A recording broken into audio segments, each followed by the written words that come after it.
오늘은 성경 개관설교 구약 성경의 제일 마지막 말라기서를 살펴보겠습니다. 나를 공경함이 어디 있느냐라는 제목으로 말씀을 나눌 때 큰 감동이 있기를 소원합니다. 이제 완연한 봄입니다. 언제 벚꽃이 필까 그렇게 기다렸는데 벌써 이제 어제 그리고 오늘 비바람이 불면서 벚꽃이 거의 다 떨어졌습니다. 빠르게 봄이 지나고 있음을 느낍니다. 또 계절의 변화는 이런 자연 환경만이 아니라 옷차림, 사람들의 옷차림을 통해서도 잘 알 수 있습니다. 오늘 좀 쌀쌀해져서 조금 두께 있는 옷을 입었지만 이제 봄이 되면 두꺼운 옷 그리고 어두운 색깔의 옷이 아니라 이제 얇은 옷, 활동적인 옷 그리고 밝은 옷을 사람들이 입게 되죠. 이렇듯 봄이 되면 변화가 찾아옵니다. 그런데 안타깝게도 아직까지 사람들의 마음이 변하지 않고 있습니다. 새로운 정부의 출범이 다가오면서 희망적인 마음이 들었지만 이러한 기대감, 이러한 소망보다도 아직까지 국민들의 마음에는 어두운 그림자들이 많이 드리워져 있습니다. 그 얘기는 그만큼 해결할 문제들이 많다는 뜻이기도 하죠. 미래를 위하여 미래를 위한 정치가 열릴까? 그리고 공정한 사회가 이루어질까? 그리고 살림살이는 조금 더 나아질까? 또 여러 가지 경제적인, 외교적인, 안보적인 그런 보건적인 과제들이 잘 해결이 될까? 그런 불안한 마음들이 우리들 마음속에 아직까지 남아 있습니다. 이제부터 시작입니다. 기도한 것 같이 이제 우리 성도들이 하나님 앞에 은혜를 구하며 소망하며 맡은 바 최선을 다하는 삶이 우리 그리스도인들로 말미암아 시작되어야 되겠죠.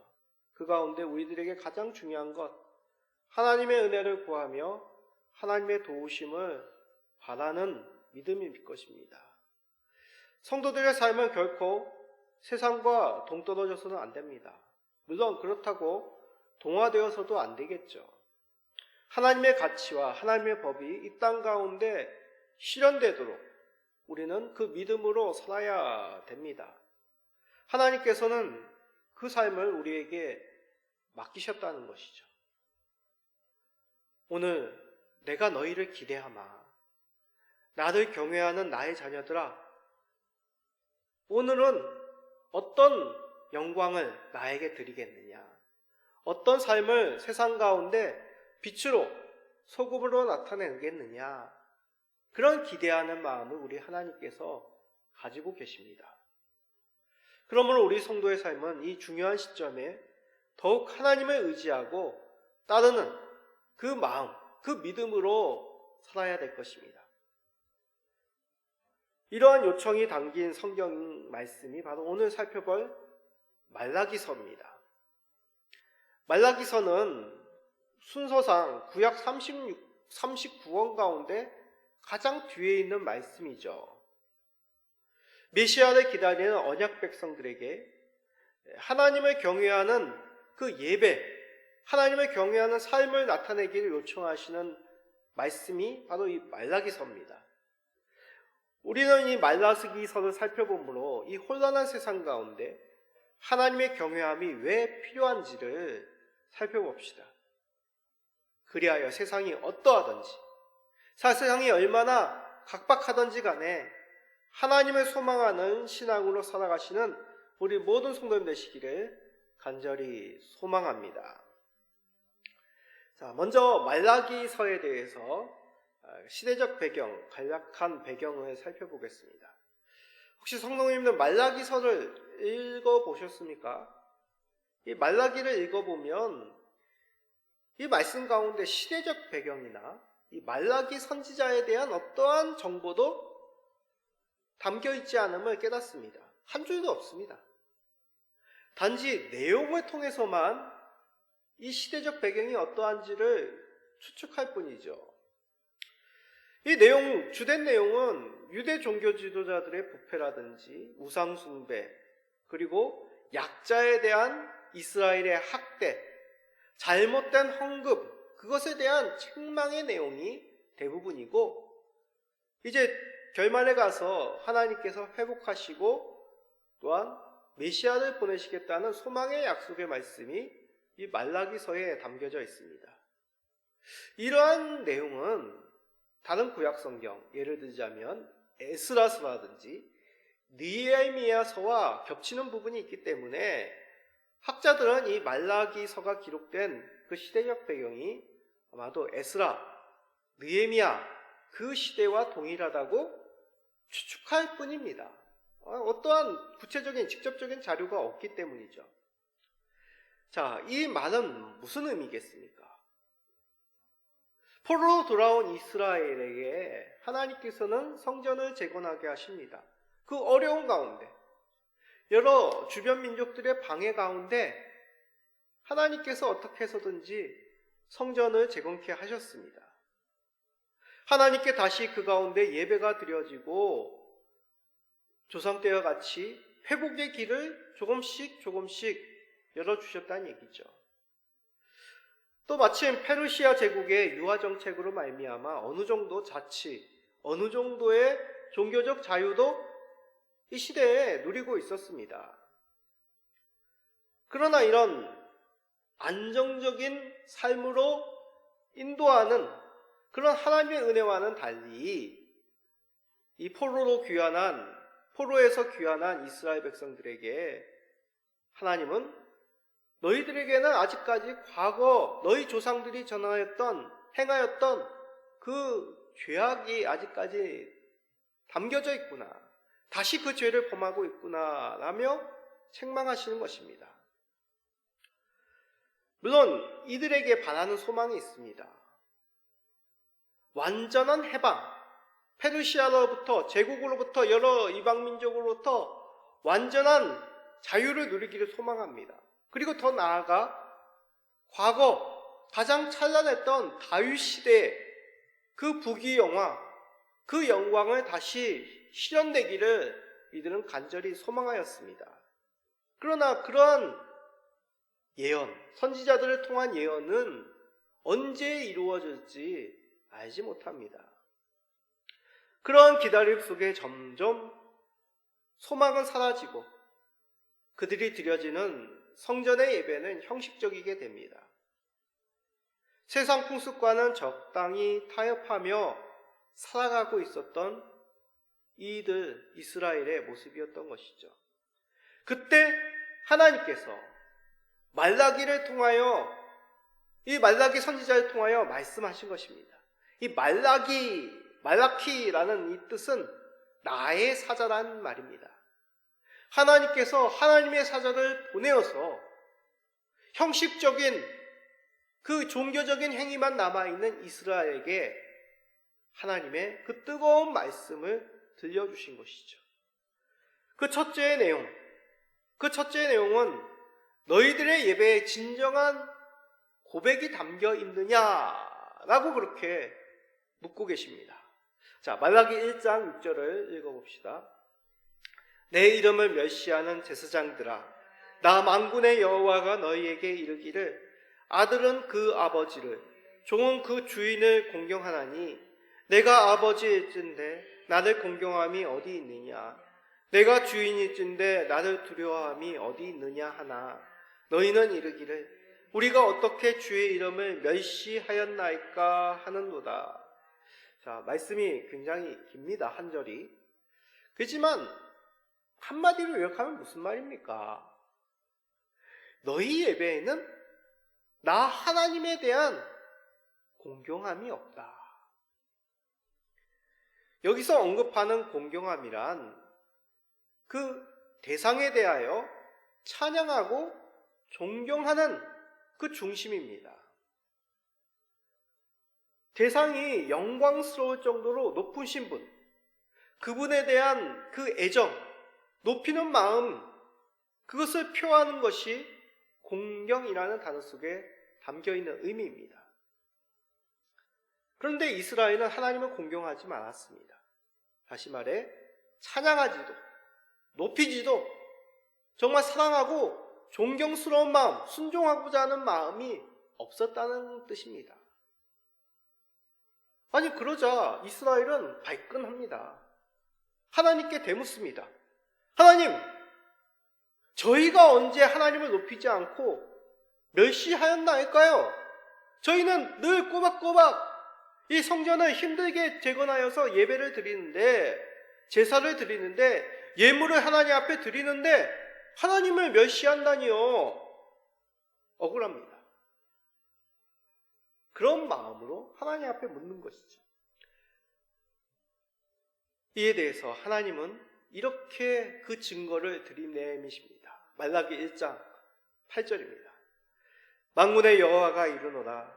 너희가 눈먼 희생제물을 바치는 것이 어찌 악하지 아니하며 저는 것, 병든 것을 드리는 것이 어찌 악하지 아니하냐.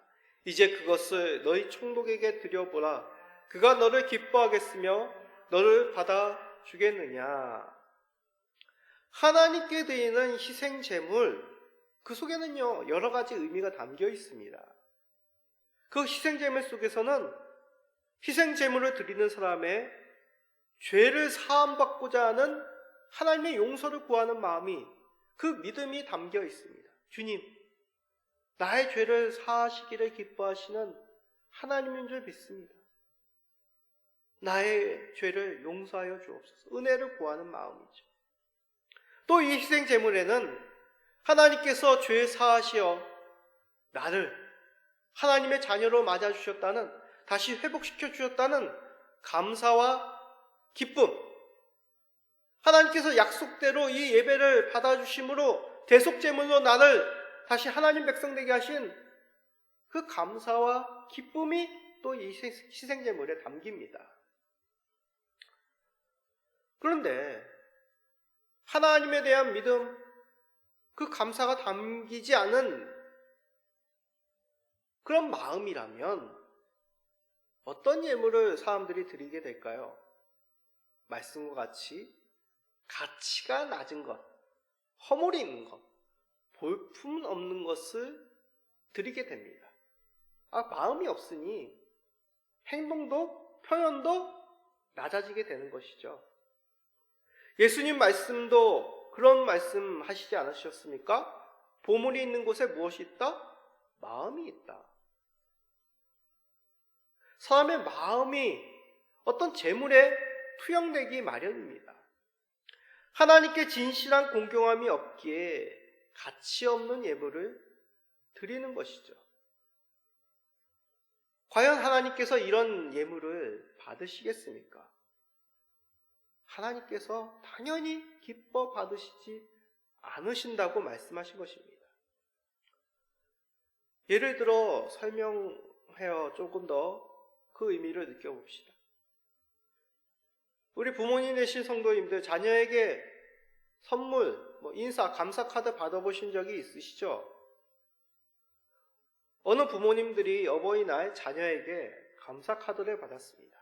야, 어떤 가슴 뭉클한 내용이 이 속에 담겨져 있을까? 얼마나 정성스럽게 이 카드를 꾸몄을까? 기대하는 마음으로 카드를 열어봅니다. 그러나 카드에는 아빠, 엄마 감사합니다, 이렇게 한 줄 딱 적혀져 있고 대충 그린 그 카네이션 그림 하나 딱 있었습니다. 아니, 이 부모님들이 무슨 화려한 카드, 무슨 문장 화려하고 눈물 쏙 빼는 그런 감사의 내용을 기대했겠습니까? 그래도 부모님에 대한 애정, 부모님에 대한 그 따뜻한 감사의 그 마음이 느껴지기를 바랬겠죠. 자녀의 입장에서 보면 자기가 할 수 있는 것을 했다고 생각할 수 있겠지만, 잠잠히 부모님 생각을 해봤는지 묻고 싶습니다. 부모님에 대한 정말 뜨거운 감사, 그 따뜻한 사랑에 대한 고마움이 있다면 그런 마음이 어느 정도 글로, 어느 정도 행동으로 표현되지 않겠습니까? 이스라엘은 하나님에 대한 이런 공경함이 없었다는 것입니다. 자신들을 고국으로 돌아오게 하시고 다시 회복시켜 하나님께 제사 드릴 수 있는 하나님의 백성으로 다시 맞아주신 것에 대한 감사가 사라졌다는 것이죠. 시간이 지나니 하나님께서 우리에게 어떠한 은혜를 베풀어 주셨는지 이들은 그냥 까맣게 잊어버리게 되었다는 것입니다. 우리는 어떻습니까? 하나님에 대한 진실한 믿음과 감사를 담아 매일매일 그리고 공적인 예배 가운데 고백하고 계십니까? 우리의 예배에, 우리의 삶에 하나님에 대한 진실한 믿음, 그 사랑을 담아내야 됩니다. 그 시작이 어디겠습니까? 하나님께서 우리에게 베푸신 그 은혜, 그 선물, 그 구원을 우리는 다시 새겨야 됩니다. 하나님께서 우리에게 베푸신 그 놀라운 은혜, 그 행하신 일들로 그에 대한 합당한 중심을 담아 하나님 앞에 진실되게 고백하시는, 감사하시는, 영광을 돌리신 우리 모든 성도님 되시기를 간절히 소망합니다.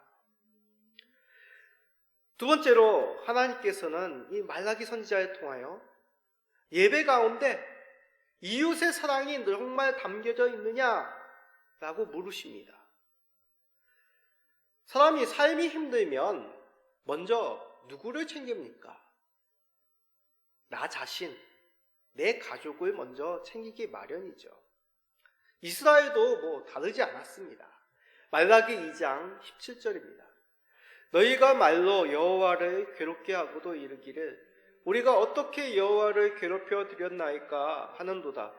이는 너희가 말하기를 모든 악을 행하는 자는 여호와의 눈에 좋게 보이며 그에게 기쁨이 된다 하며 또 말하기를 정의의 하나님이 어디 계시냐 함이니라.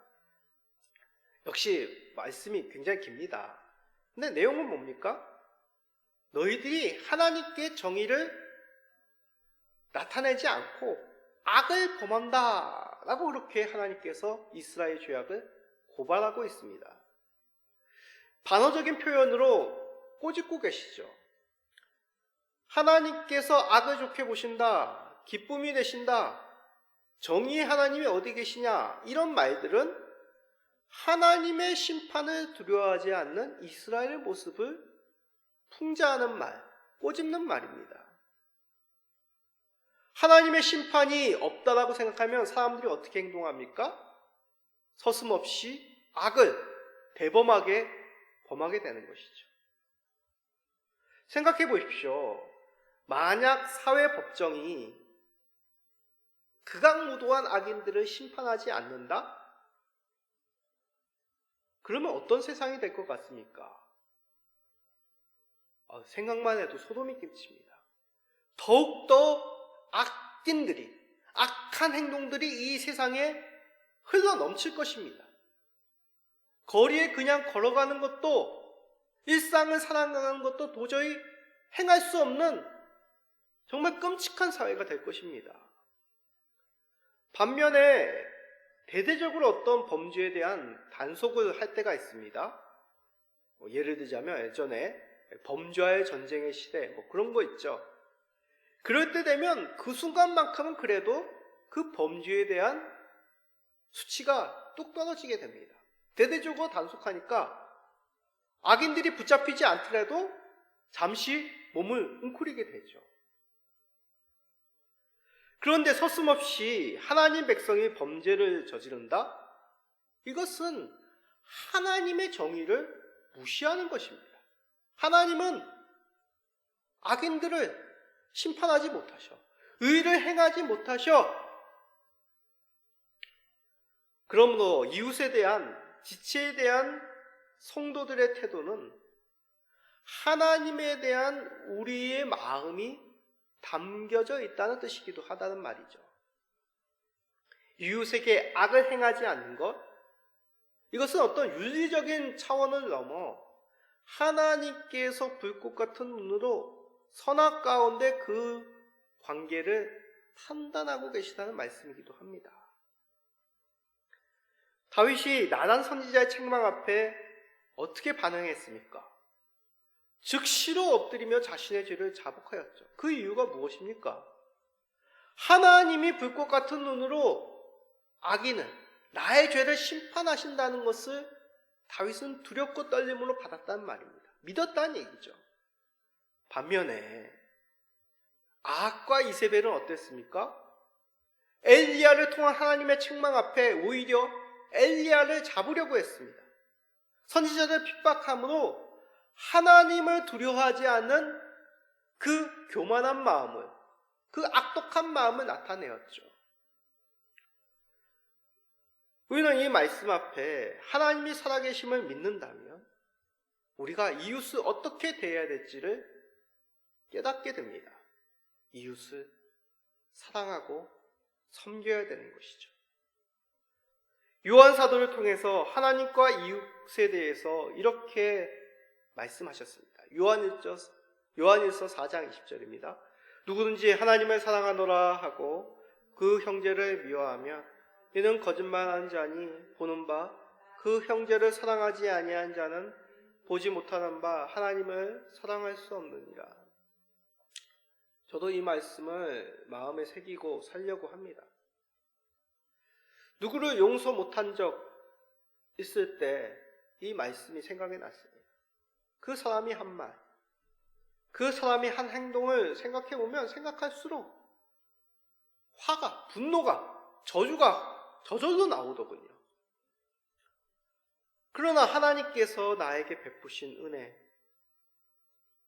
예수 그리스도께서 십자가에서 우리에게 베푸신 그 사랑, 그 은혜의 사랑을 생각하면 용서할 수밖에 없었습니다. 하나님께서 나를 용서하셨으니 그 하나님을 믿는 자로서 순종해야 되는 것이죠. 그러자 그 분노했던 마음은 조금씩 용서의 마음으로 변하게 되더군요. 우리 성도님들, 지금 어떤 사람이 미우십니까? 저도 지금 미운 사람이 있습니다. 지금도요. 그러나 이 말씀을 준비하며 하나님을 믿는 것은 내 지체, 내 이웃에 대한 그 마음으로 대하는 것이구나 라는 것을 깨닫게 되었습니다.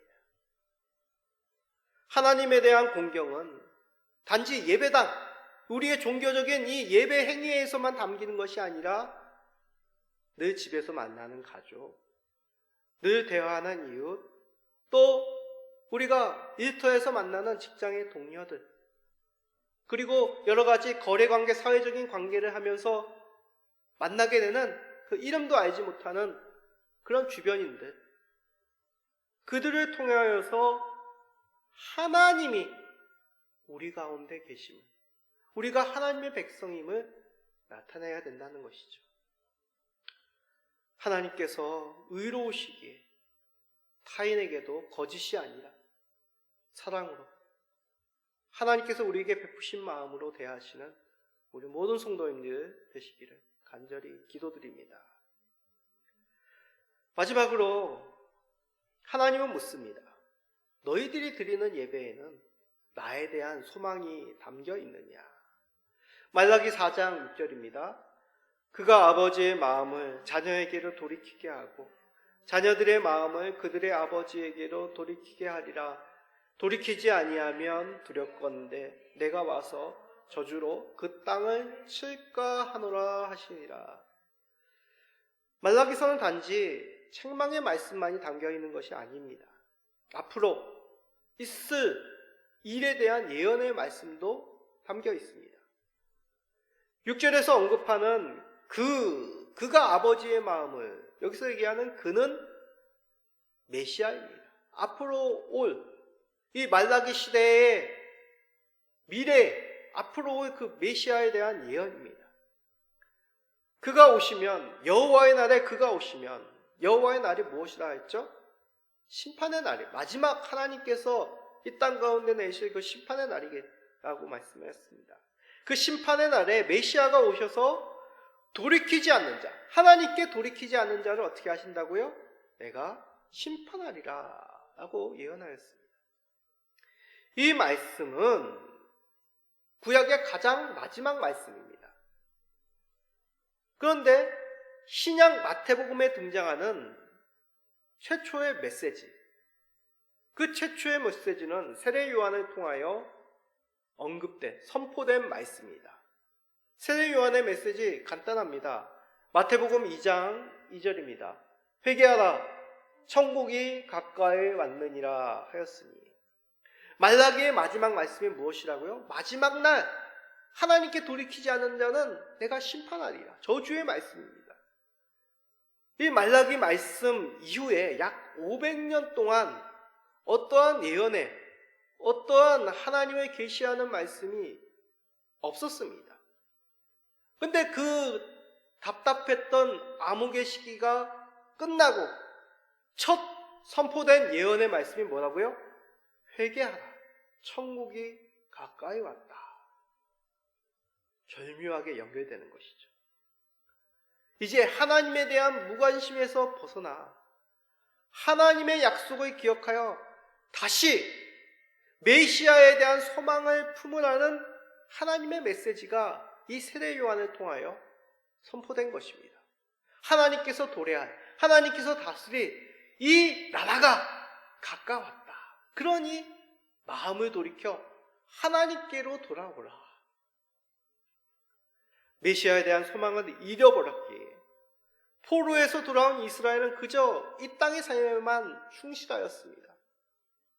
더 많이 안정된 삶을 위하여 열심히 나름대로의 최선을 다한 삶을 살았지만, 최선을 다하여 그들이 하나님 앞에 종교적인 예배는 드렸지만 이들에겐 하나님으로부터 점점 멀어졌던 것이죠.